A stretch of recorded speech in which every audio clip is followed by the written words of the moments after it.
What is up, you guys? It's the Fallout with here, and today I'm doing the what if. What if Deku was, what if he had cybernetics? Part 0.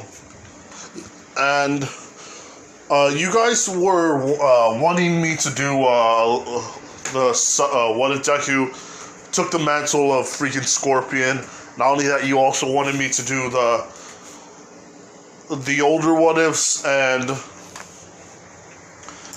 I will think about doing some another older what if, although it might, like I said, I'm gonna have to read on it again like I did with the Scorpion one. Hopefully you all like it, but without further ado,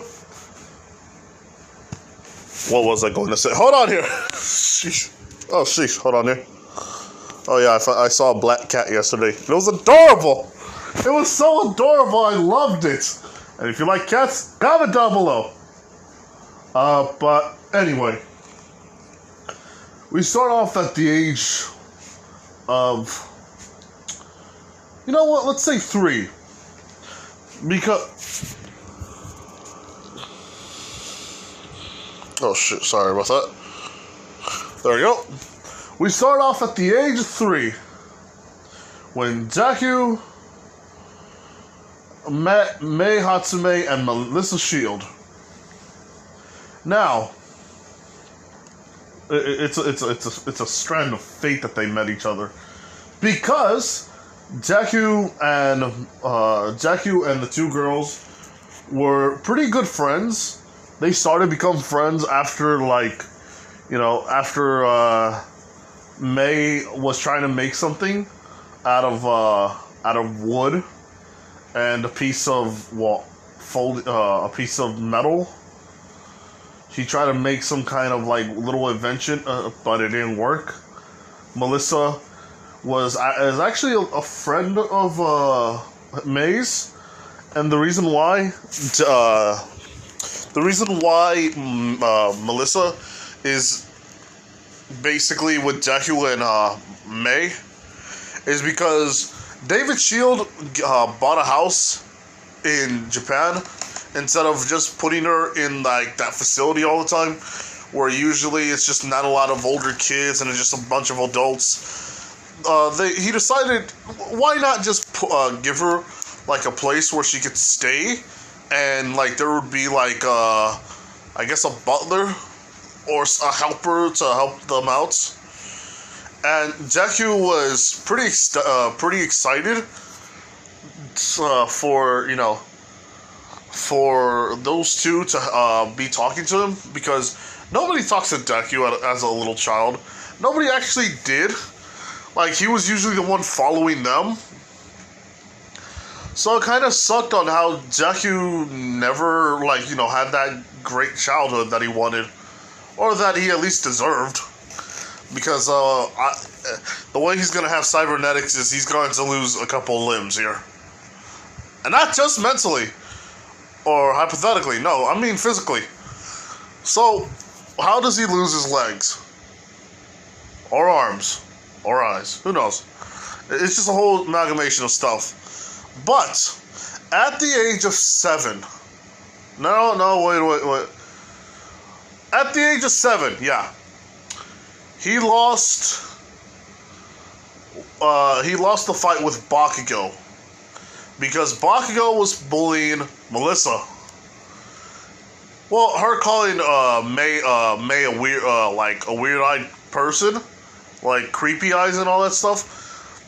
But with Melissa, it was just even a little bit more harsher, because they knew she doesn't actually have a quirk, and that's not what the bad part about that. That's the lighter stuff, because a man came by to steal Melissa, but it ended up causing Deku's demise, or at least not death, but you know what I mean. And how does that go? Well, Deku, he basically saved Melissa, because Melissa was about to get, absorbed by who? Glad you ask. He was about to get absorbed by the sludge villain. And this isn't the sludge villain that we know. It's actually the younger version of the sludge villain. Because this took place several years ago, before the sludge villain became an actual sludge. You see, the sludge villain was a human once, and when he started to go rogue and he had to like hide within sewage and all that stuff, yeah, it was basically because of that. And his body changed to the point where he no longer has a human form. So I'm gonna tell you how this works. Deku and Melissa were talking until the guy, the sludge man, basically was walking up towards those two, and he said, "Oh, hey, little girl, it's time for us to go home." And Melissa was like, "Well, wait, I don't know you." And this is when the guy was like, "Yeah, stop playing around." And basically he started to pick her up. And she was like, "Sir, I'm not your child." And then he started to like walk faster. And Deku, knowing that, he's heard about stranger danger, no one else was there, which was a huge mess up on everybody's part. On every adult ever, like, that was supposed to take care of Deku and Melissa.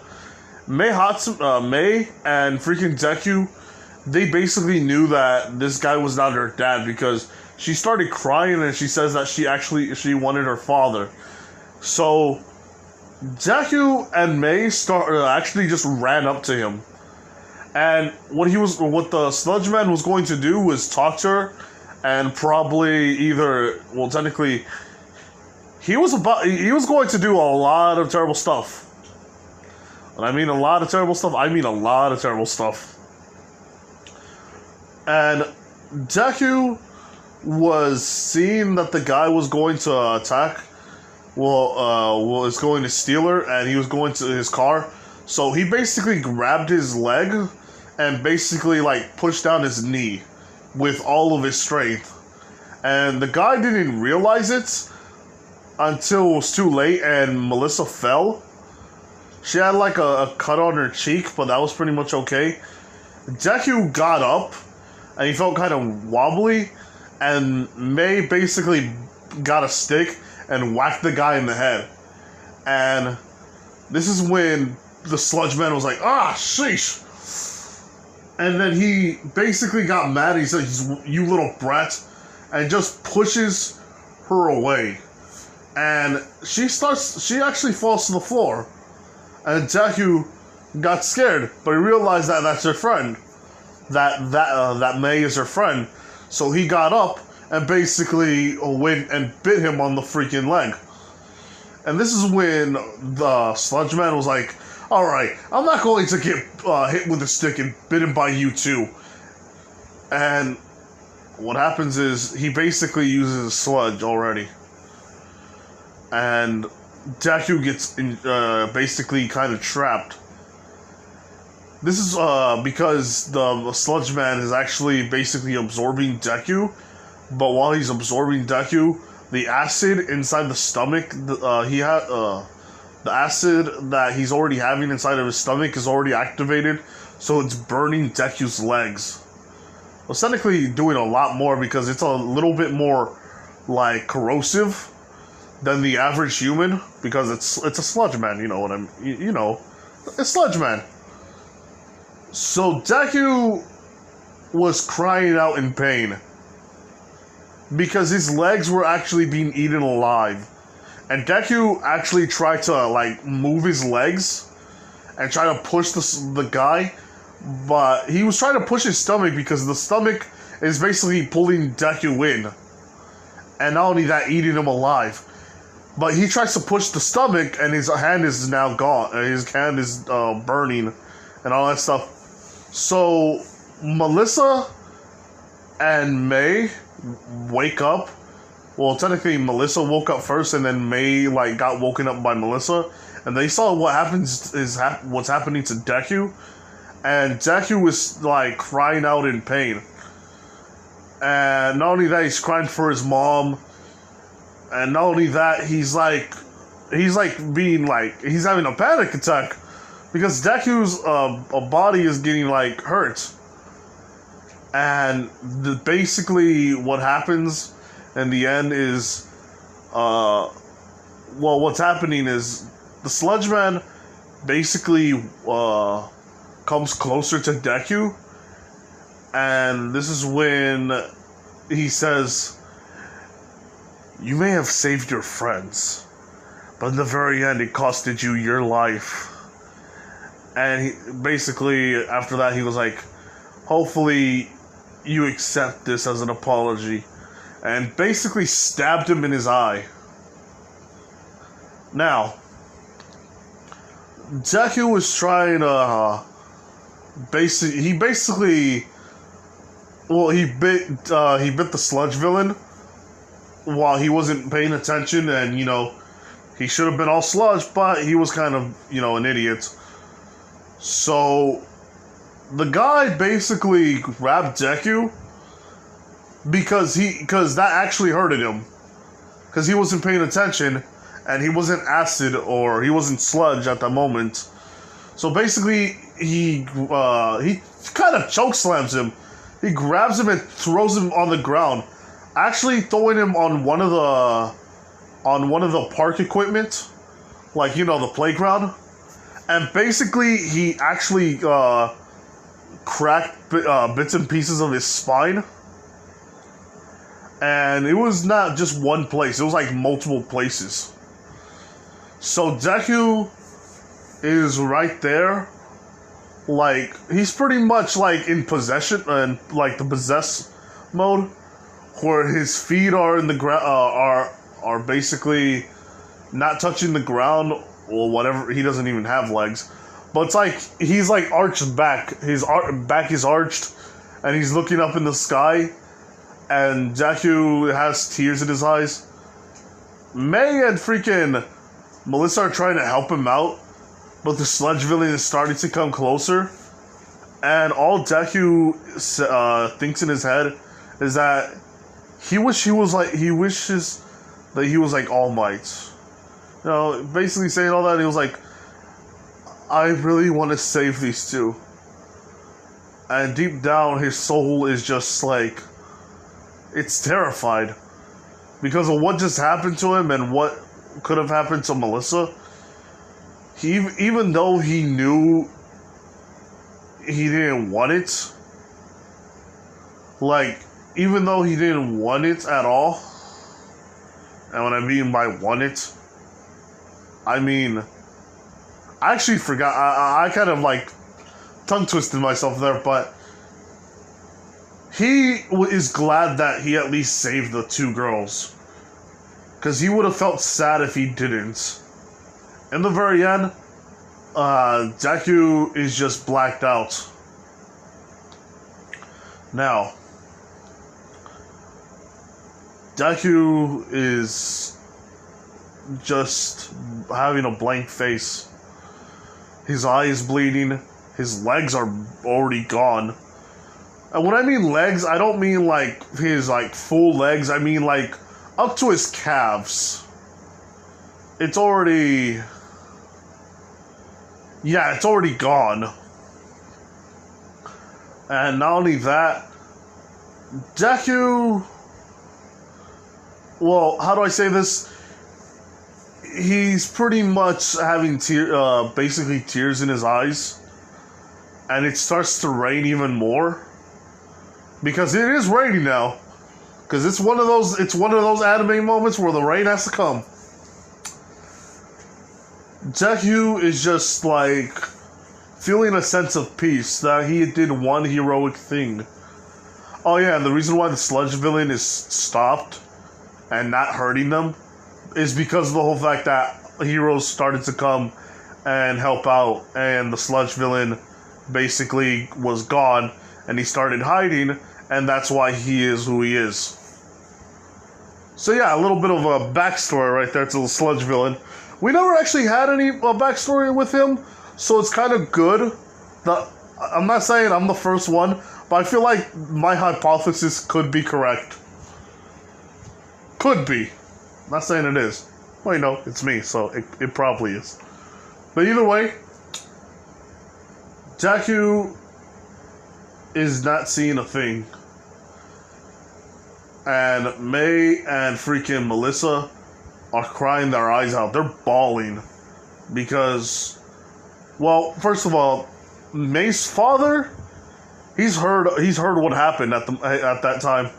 Not only that, he heard David's shield decided to they decided no. David's shield, he found out about this, so he's taking the next plane home or to Japan. And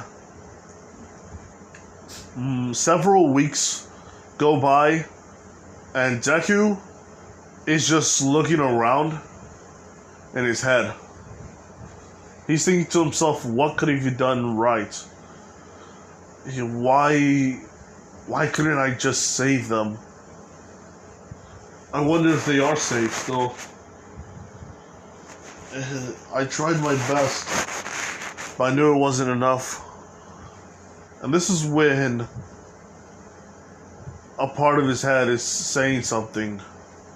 It's not registering stuff. Oh yeah, Inko found out about this, and every day she's at the hospital. Every single day. She's basically more there than she was at work. But I knew that in the anime she turned chubby. So this could actually be a part of it, where she actually had a reason to be chubby, because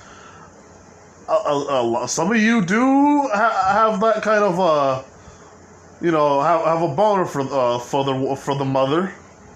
So I'm not gonna lie, I had some moments there. But anyway,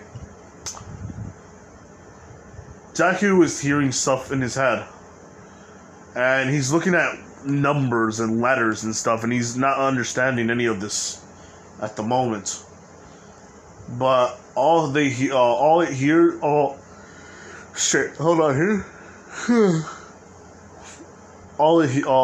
is saying initialization.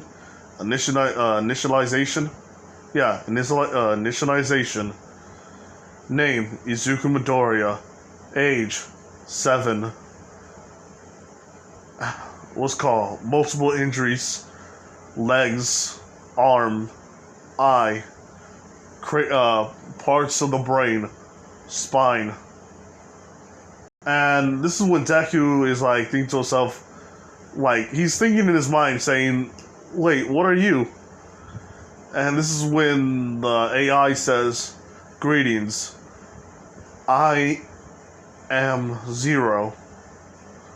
I will be your host, or I will be a part of you now. So I hope you take me in and accept me. And Deku was like, wait, what's going on here? This is when Zero says, during the fight with the Sludge Man, you sustained a lot of injuries. Not only that, you were in a coma. You are in a coma. You are not dead. It is thanks to the work of David Shield and Jin Hatsume, which is Mei Hatsume's father. I don't know what her actual father's name is, so I decided to go with Jin. But yeah. So not only that, it starts. They start going, and she starts explaining what happened, and Melissa Shield and Mei Hatsume are fine. And the reason why I'm not going to give him cybernetics at the moment is because he's going to have it soon. Not in this part, not part 0 probably. So anyway, she starts explaining about what happened and what measures are being taken at the moment. And Deku is saying at least he actually was heroic. And there was little messages coming out of little messages were coming out of the AI, and it was from David Shield, and basically it says, "Izuku, I'm glad that you saved my daughter, and I am indebted to you. For that, I will help you out." And he actually starts explaining a little bit more, although Deku has to get older to understand it. So, Deku says, "Well, why don't I just hear it right now?" And this is when Zero says, "Are you sure you want to listen? You're not old enough to understand any of this yet. This is at a higher level than what you're used to." This is when Deku says, "I'm very sure. I can handle it." And this is when the Zero says, "Very well then. Restarting video." And this is when he says it again, like, hello Deku. You saved my daughter, and I am indebted to you. Indebted to you? Yeah. I am indebted to you. I'm going to tell you right now, what you have right now is a very special piece of equipment. This is unlike anything that you've ever seen in your entire life. What I've given you right now is a piece of alien tech. It was technically made from somewhere else. Not from this world though.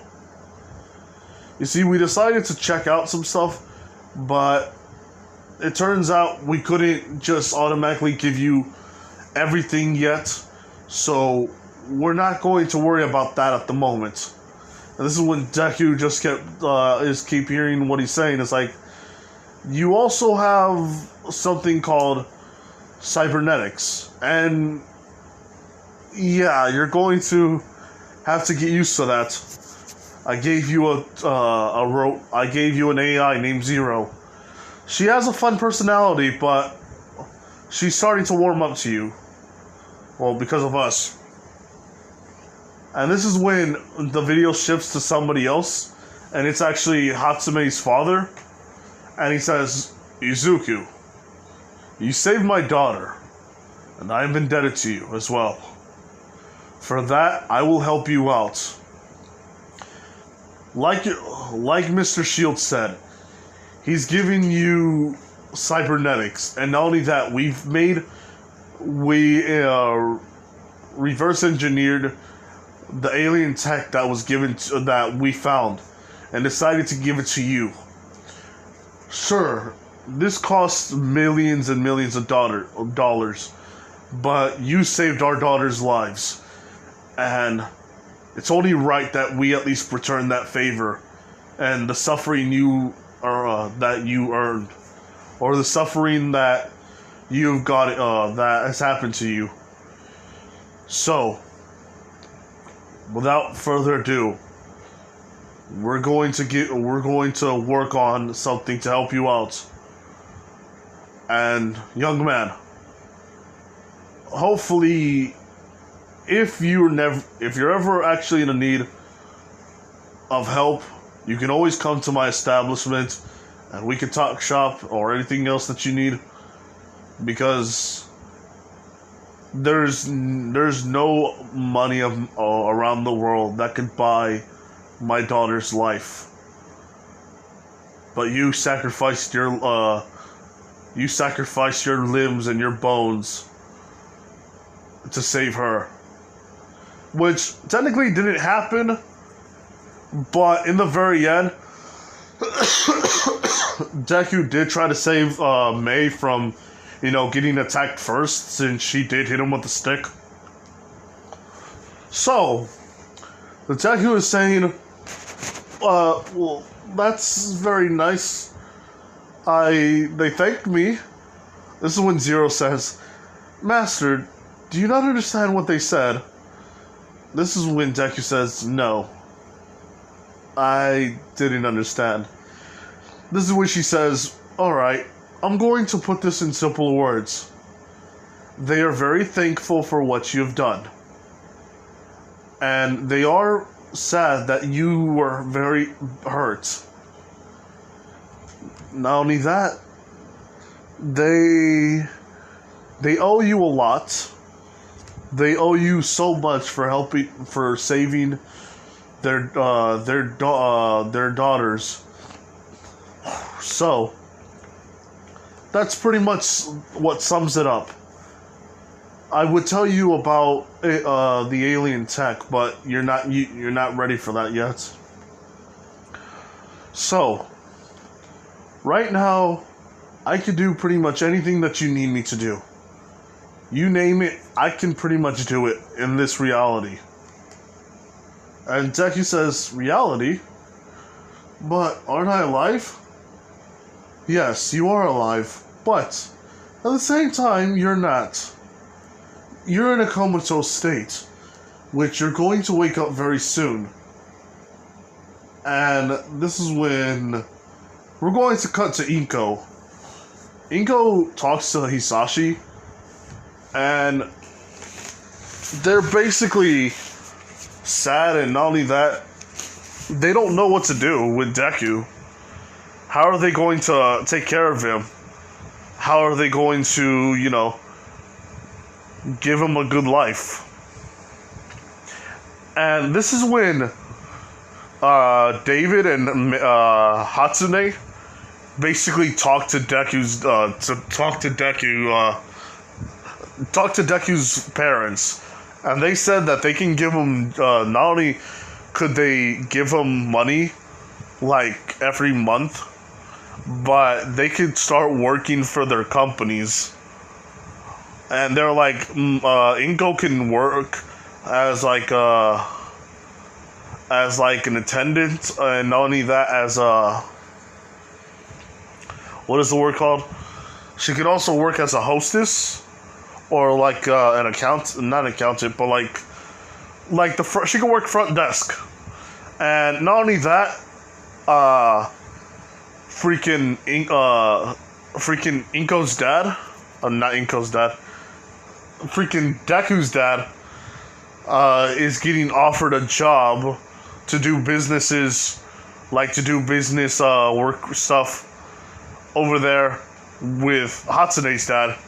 So like it's like they can help both of them out at one time, and they can provide them services, because they're very indebted to their children. They love their children a lot, so that's why. And it's not like I'm trying to give them everything, but at the same time, they're going to work to give Deku some stuff.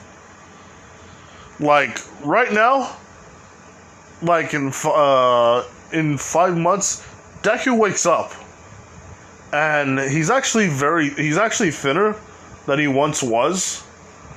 But Deku sees everything so differently. He technically got his second eye, the eye that didn't get hurt. Basically, it got removed, and it was given.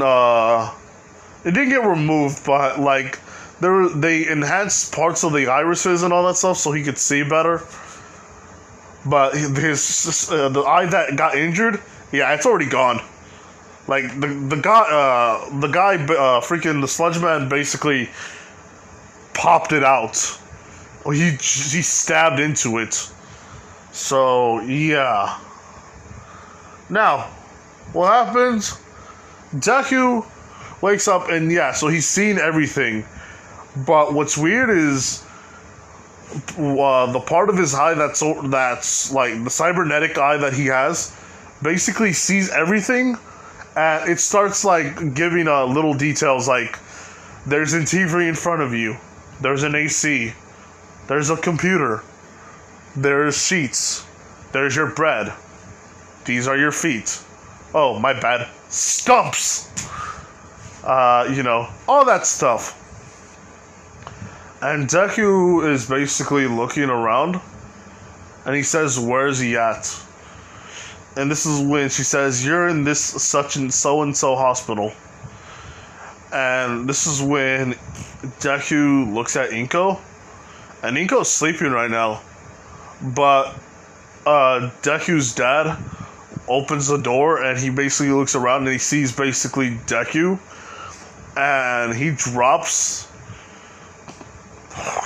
his bags and starts running to Deku's, like crying and saying that Deku's awake now.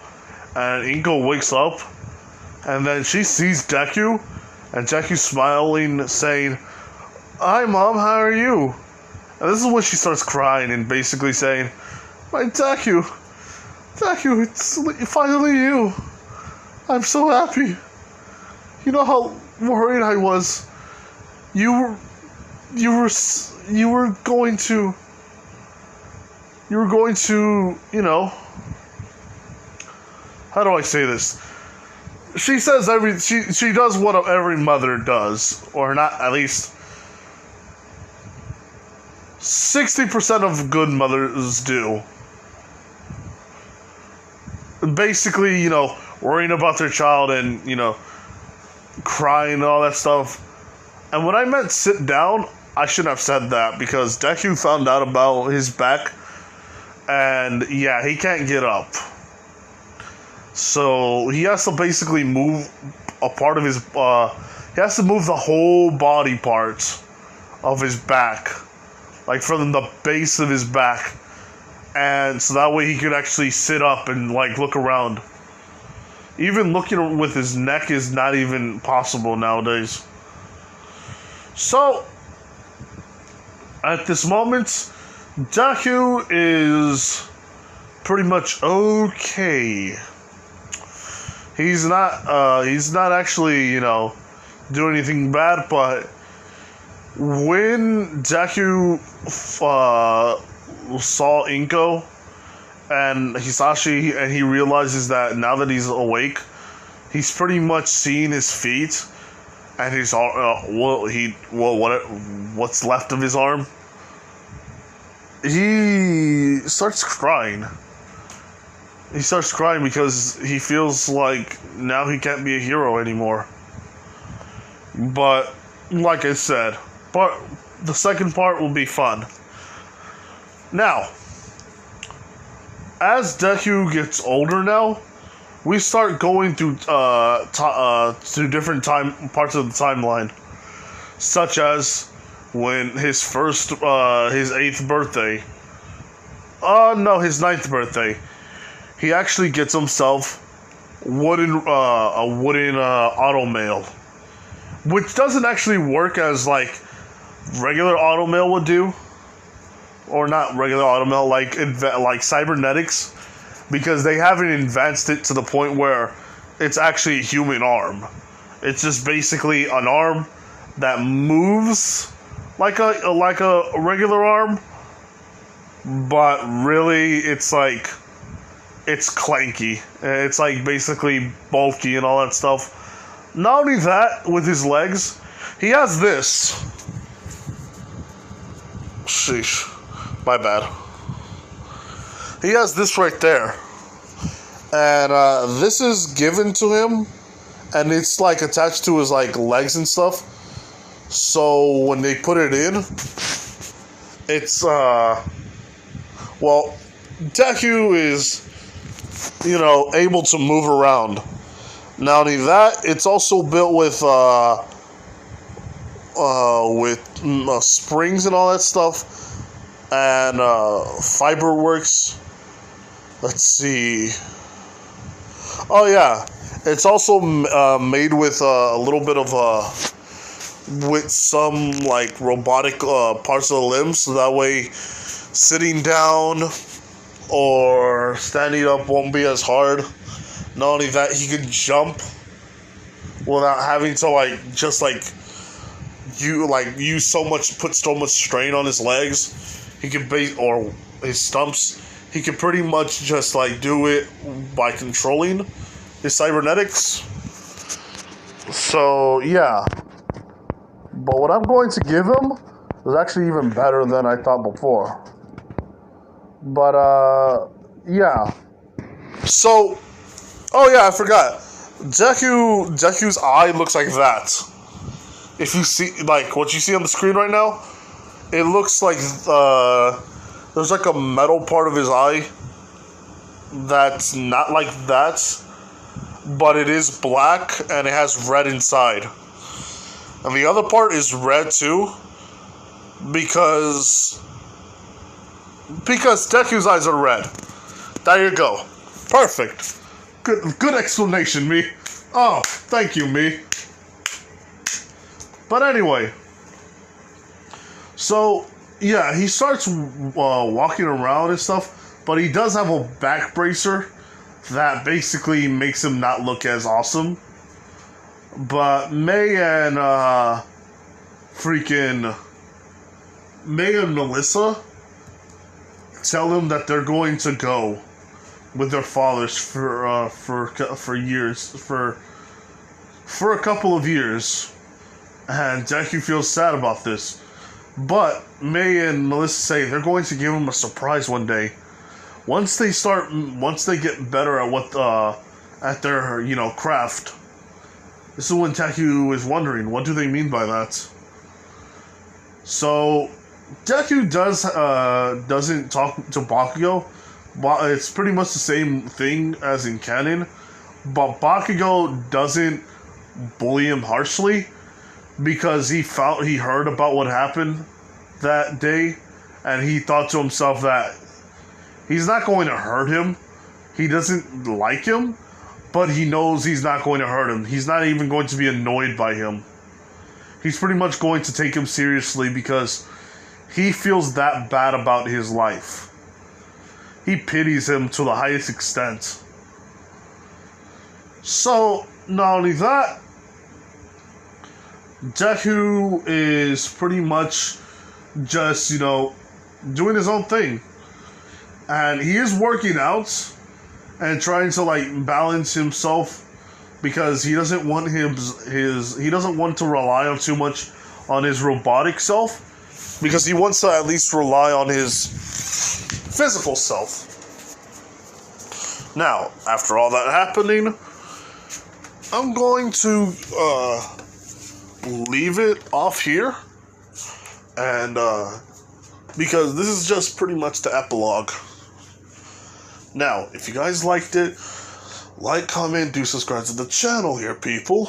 Not only that, like I said, I'm sorry that I don't get to post the way I wanted to, since I have a lot of work. But I'm glad I get to give you guys at least some content, if not at least my Discord and all that stuff. So if you guys want to join that, I'll put a link on the community tab. At least you guys can watch it. But anyway, like, comment, do subscribe to the channel here, people. This has been the Fallout. What if you're here? Bye.